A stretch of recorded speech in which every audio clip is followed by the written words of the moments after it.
Hi, and welcome. You're listening to the X22 Report. My name is Dave, and this is episode 1173B, and today's date is January 9th, 2017, and the title of the episode is, The Russian Hacking Propaganda is a Setup for Something Much Larger. Now, before I get started, I just want to make an announcement. I placed an interview up on the X22 Report Spotlight YouTube channel on Sunday. It is with Keith Neumeyer from First Majestic, and you can go over to YouTube, just type in X22 Report Spotlight, it'll bring you to the interview, or you can come over to the X22Report.com site, scroll down a little bit, look over to your right hand side, you'll see the video there, and you can play it there, or you can go to newssentinel.com, same thing, scroll down a little bit, look over to your right hand side, and you can play the video there. Let's get into the economic collapse, political and geopolitical news. Now, it looks like Obama is seeing the writing on the wall here, because after 6 years of resisting legislative change to Obamacare, Obama and the Democrats now say we're ready to work to fix any of the problems with Obamacare. It's funny because before there weren't any problems. It was perfect. It was working like it was supposed to. But the truth is coming out. Obamacare is not working. It has not worked for the people, and that's really what we should all care about. Not about different parties, not about, who's right, who's wrong, but does this work for the people? Are those government officials telling us the truth? And that's what we should be concerned about. And what we see from Obamacare, was it a benefit to the people? Did it help the people? Not a small segment of the population. Did it help the people? Because if it didn't, it's no good. And what we're seeing right now is the huge middle section of the country. It did not help. We know the people who are in low income, they're getting subsidized. It's helping them out. The middle area where people aren't getting subsidized because they might be over the threshold, well, Obamacare is very, very expensive for them. The penalty, well, that helps nobody. It only helps the insurance company, and it only helps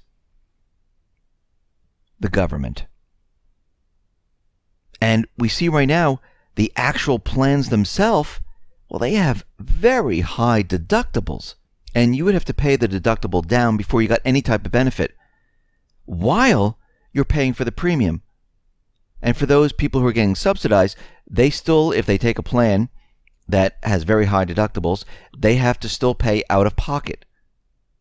So when we look at this, we can see why they're saying, okay, listen, the exchanges, half of them, more than half have failed. They've gone bankrupt. We spent billions and billions of dollars. It's time for something different. And they see the writing on the wall. They know there's no hope at this point, and Obamacare is going to be most likely repealed. Now, coming out of the blog State of the Nation 2012, there's an article in there saying that the DNC hackers, well, they've been found. And we know that the FBI never examined the DNC servers, and we know that there's really no evidence whatsoever that the CIA is putting out there. And very interestingly, the company that actually looked at the servers is called CrowdStrike. And there is a Russian who is the founder, Dmitry Alperovich, and actually he works for Obama. In the last 5 years, the Obama administration has turned exclusively to this organization, this individual, Dmitry, to help with the cyber attacks in America. And when we look at this individual and his company, CrowdStrike, well, he's the one who is determining if there is a cyber attack. He's the one who looked at the German Bundesbank and said, we know who cyber attacked that. He's the one who looked at the DNC. He's the one that looked at Sony. and many others, and pointed out who did the cyber attacking. And he's very quick to point out that most of the time it's either North Korea, Russia, or something like that. Now, he uses this program called Falcon, which he installs on the servers or laptops, and they installed this program Falcon on the DNC server, and boom, it just came up with, yes, we found it. It is Russia who did this.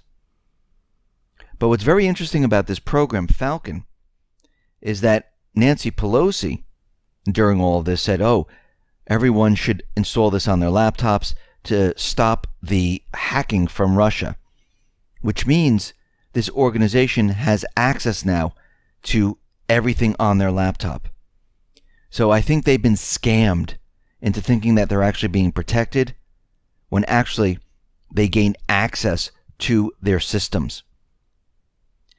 And Donald Trump has pointed out that the FBI never looked at the servers. Everything is being done from this company. And what's very interesting about all of this is that CrowdStrike is the only company that has evidence that it was the Russian hackers. In fact, only 2 hackers were found to have been in the system, and were both identified by Alperovich as Russian FSB and the Russian GRU. It is only Alperovich who claims that he knows that it is Putin behind the 2 hackers. And what's very interesting about all of this again is that he failed to mention that Guccifer 2.0 had already hacked the DNC and made available the public documents he hacked. So when we look at this, we can see that this is very odd. How none of the agencies actually looked at anything. It was always this one company that said it was North Korea for Sony, which he found this information very, very quickly, which we know that it was not North Korea. It was a disgruntled worker who gained access. Remember, a cyber attack, I don't care what kind of program you have, it is very difficult to trace back a hopping attack when they use different devices. Because it's not just 1 hop, 2 hop, 3 hop. There's many hops, and you'll never be able to find all of them.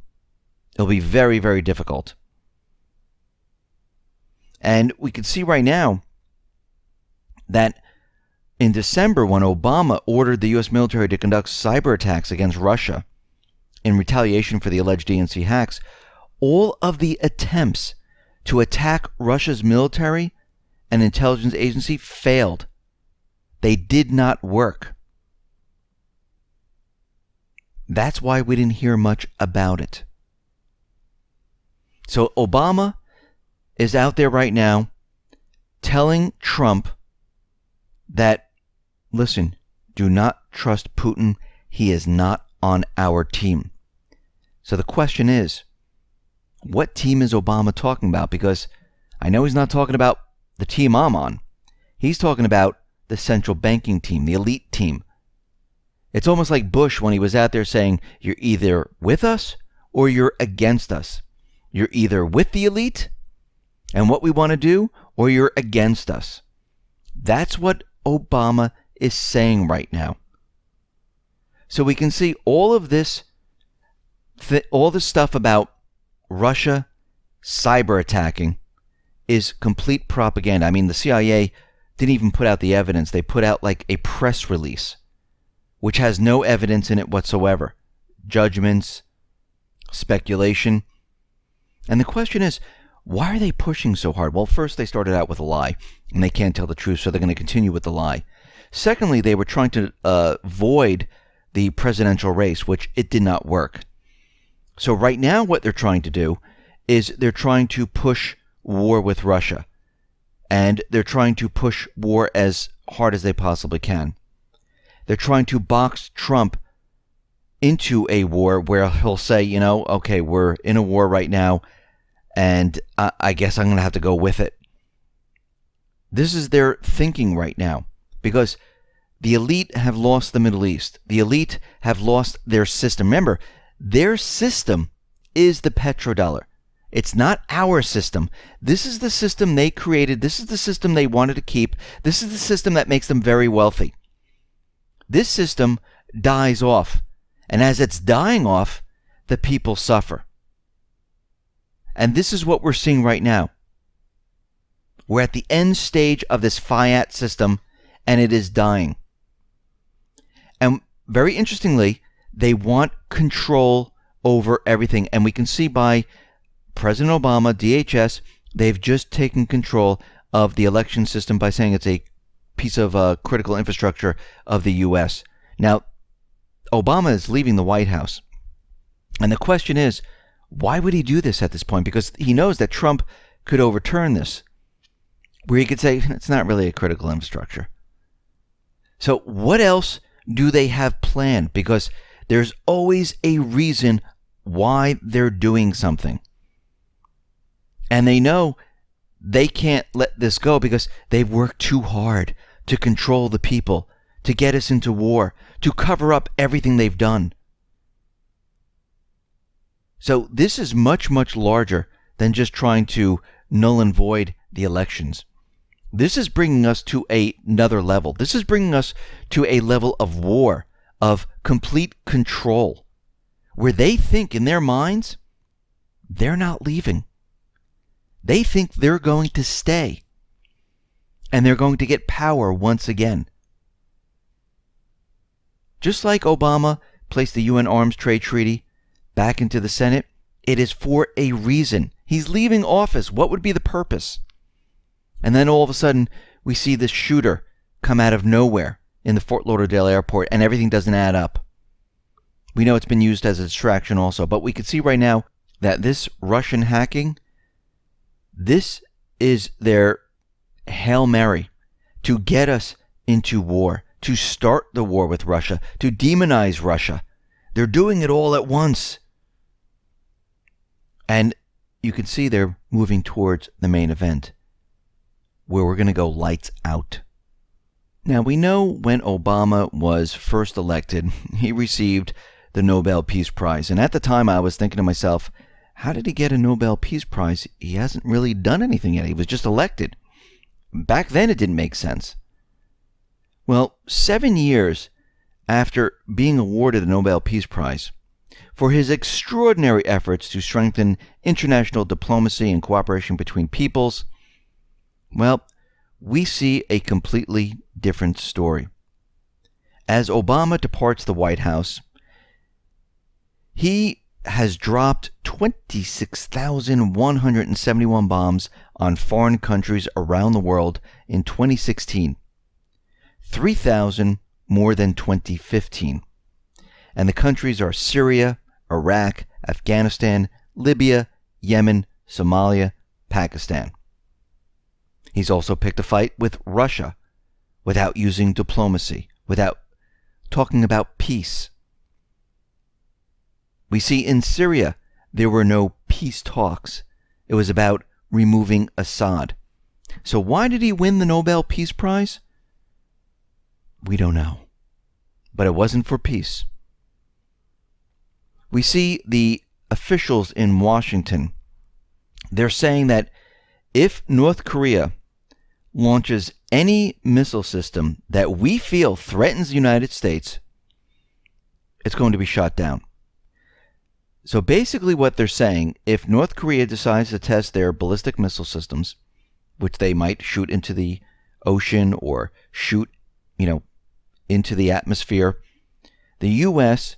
is going to shoot it down. If they feel it's a threat, they don't have to have proof once again. So you have to ask the question, is the U.S. just going to shoot down any missile that North Korea launches? Because it seems to me that they want to intercept one of their missiles. They want to blow it out of the sky.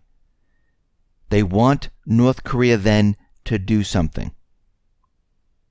Because most of the tests that North Korea is running, they don't work. But we can see what the elite are trying to do. They're trying to have North Korea do something. If the United States, think about it, if the United States intercepts one of their missiles, doesn't mean it's heading to the United States. They could be testing. The United States feels it's a threat.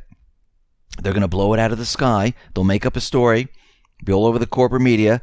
North Korea was aiming the missile at the United States, had a nuclear weapon on top, and the U.S. stopped it. They want North Korea to say this is war. They know North Korea is the loose cannon.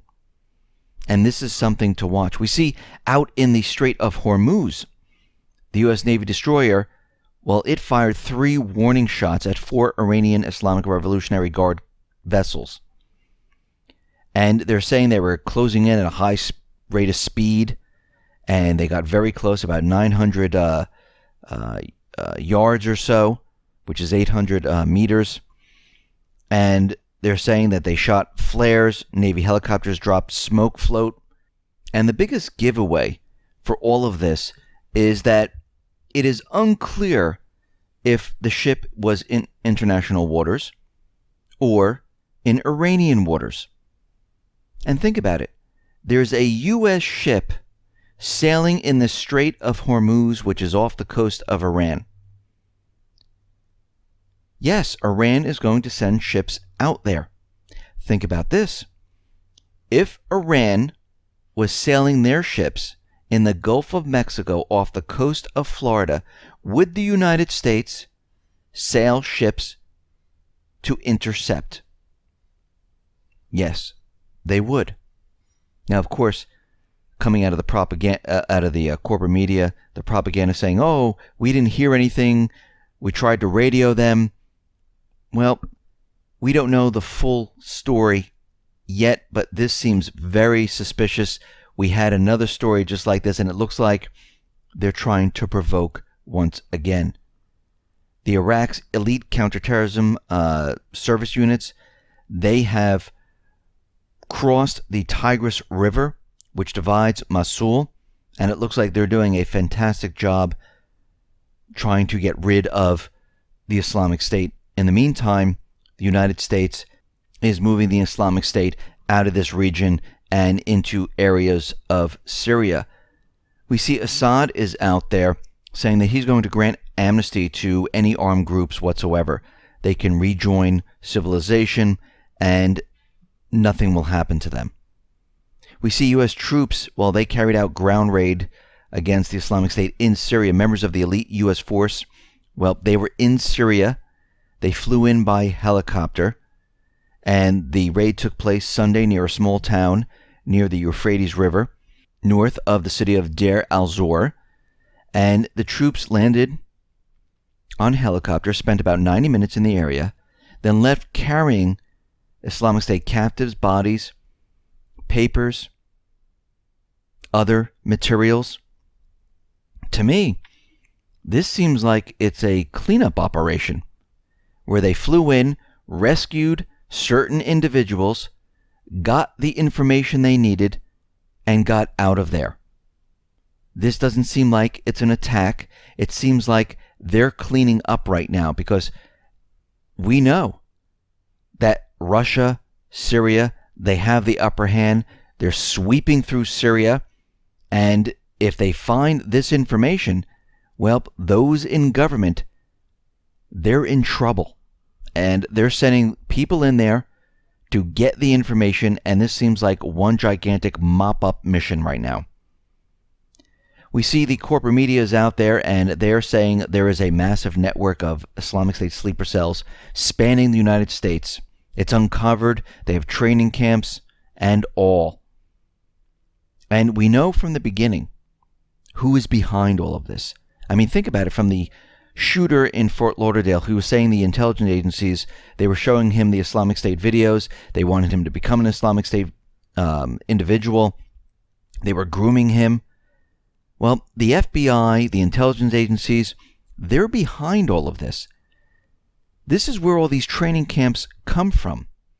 They're creating these paid mercenaries to go over to Syria and Iraq and fight.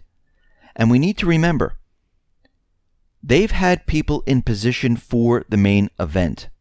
We're coming down to the nitty-gritty now, where the elite, their backs are against the wall. The candidate that's coming into office is not who they wanted. He's calling them out on too many different things. Either they got to get rid of him, or they got to create an event, because we know for sure, which is a fact, this economy is coming down. We've been looking at the data, we've been following it, we've been tracking it, and this system cannot be sustained. I know people say, well, no, you don't know that for sure. We have been looking at everything, and everything is flashing red, saying we are in a recession right now. This entire economy was built on an illusion, and with every illusion, it will crash. It happens every single time. And the people who said it's not going to crash said the same thing in 2008. Said, no, that's ridiculous. Housing is going up. The subprime securities, they're solid. The reason why we look back in history is to learn, to understand how they do these things, how they trick us into believing that things are good when they're really not. That's why we look back in time. That's why we look back to 1970s, to the 2008, back to the Great Depression, to see how they brought the system down, what moves they made. And we can see right now, here we are today, and they have created so much debt. They've manipulated so many numbers. The stock market is one gigantic manipulation. The gold and silver market, the precious metals market, has been suppressed, manipulated. The data has been manipulated. So we can see right now that they are planning to go all out on this next event, to cover everything up, to start a war. Everything is a go right now. Listen, everyone, thanks a lot for listening. Be well, be safe, and especially be prepared. Thanks a lot.